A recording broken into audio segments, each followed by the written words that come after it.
Whether you think that we were created or whether you think that we just kind of evolved naturally, they both kind of lead us to the same conclusion, which is that emotions and logic, they're both necessary. Because if we were created, then that means that we were created with emotions, and we were created with intellect and logic. Or if you think that we evolved, then that means that we've gotten to this point now because somehow emotions and logic both serve us to keep us alive and to keep us flourishing. And so we run into a problem when we do prioritize when over there we say we should be, you should use your emotions and ignore your logic. Or you should use your logic and ignore your emotions. Both of those leave you as an unbalanced person. If I ask you, are you an emotional person? Are you a logical person? The answer to that is probably yes. It's probably yes. It's just figuring out which times you should be using your logic and which times you should be using your emotions.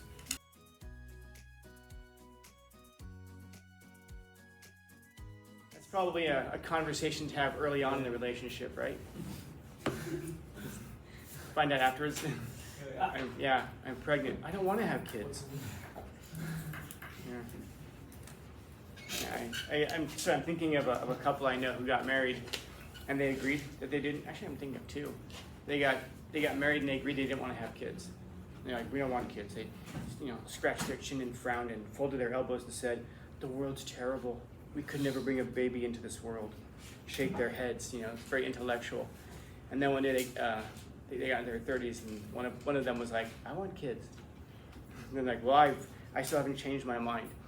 The funny part is that one of them gave in and said, okay, fine, we'll have a baby. Then they had a baby. And then they split up.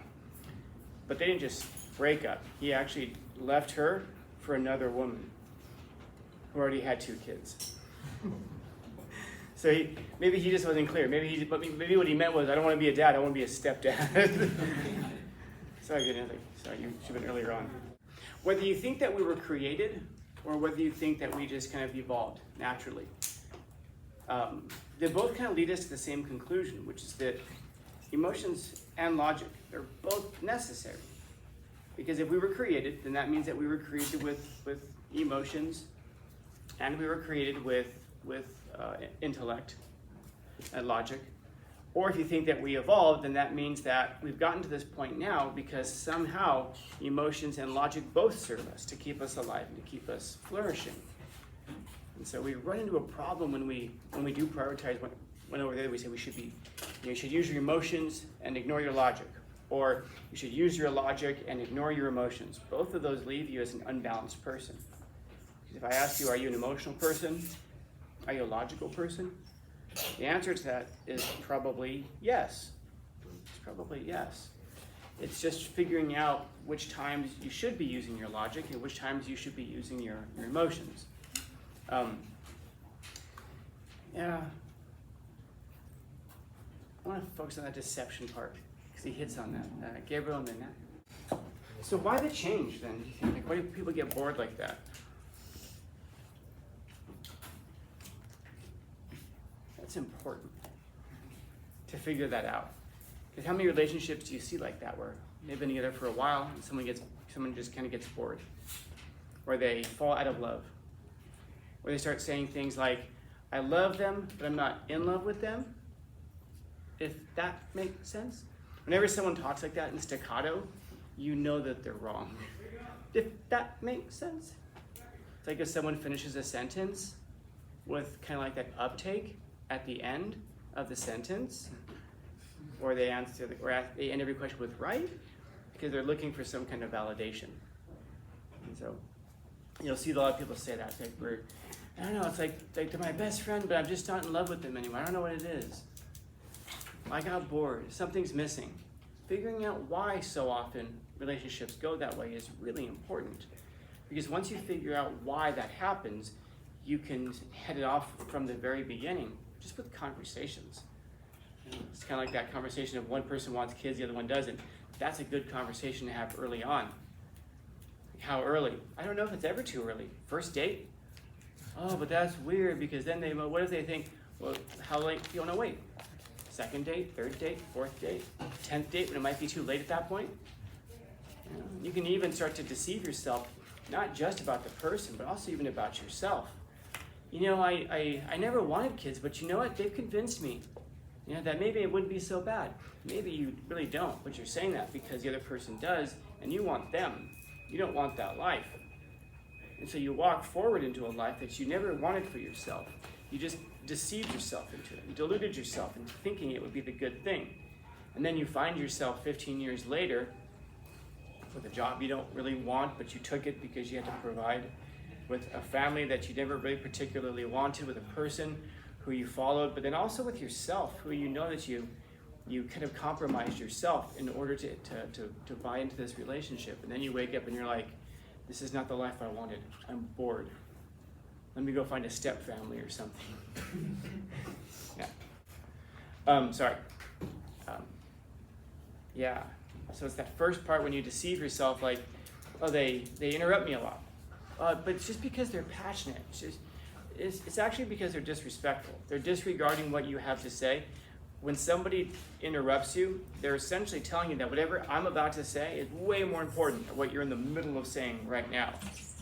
Now we can deceive that with not just people, not just with like significant others, also with our friends as well. We'll forgive that. Now sometimes the thing that you have to say is really important because what the person, for example, if the person is saying something that's just not true, if they're saying like, you lied to me yesterday, like you said you went to the mall yesterday. You don't let them finish that. If you didn't go to the mall yesterday, sometimes you do need to jump in and say, that's not true. I did not go to the mall yesterday. Stop interrupting me. But we all know what we mean though when we're talking about interrupting. I almost forgot. Yesterday, somebody, there's a student who first time I've talked to him, came up to me and said, you were grading the posters and you put a 0 for my group. But we turned it in. I said, okay, yeah. My guess is either you didn't put your name on it, or we put our names on it. I stopped him. All right, Bo, you go ahead and talk. I'll talk when you're done. Oh, no, I'm sorry. No, go ahead. I don't want to get interrupted, so you go ahead and talk. I'll talk when you're done. Oh, just we did put our names on it. Okay. I paused. So either you didn't put your name on it, or we did. So I stopped again and said, all right, dude, go ahead. I'll finish when you're finished. Oh, no, I'm sorry. No, you're not sorry. You're sorry you wouldn't be doing it in the first place, but you certainly wouldn't be doing it the second time. So I said, I'll tell you what, I'll make you a bet right now. I will bet you that if you put your names on that paper, you have an A for the rest of the semester. You don't have to turn anything in. You can just sit there and be on your phone for the semester, I don't care. But if you didn't put your names on it, you have an F. It doesn't matter what you do, you're repeating first semester. Want to make that bet? And he says, but we did. I said, easy bet then. Go ahead. He's like, because I know we did. I said, you don't need to talk me into it, dude. Take the bet. And he wouldn't take the bet. And I said, did you want me to finish now? Yeah. Oh, sorry. Yeah. You either didn't put your name on it, and I waited because that's where he kept interrupting me, or you didn't put your first and last names on there. You just gave me a first name. I'm not gonna. If you just put your first name on the paper, I just throw it into the "you done messed up" basket. I don't go track you down, because as you can see from that basket back there, for example, there's a lot of posters in there. There were a lot more yesterday that were in there. If I got tracked down every single name on the back of those papers, especially since it's an early assignment, I don't even know if all those people are still in the class anymore. Oftentimes they're not. That takes a lot of time. But on your part, it just takes writing your name and then your last name.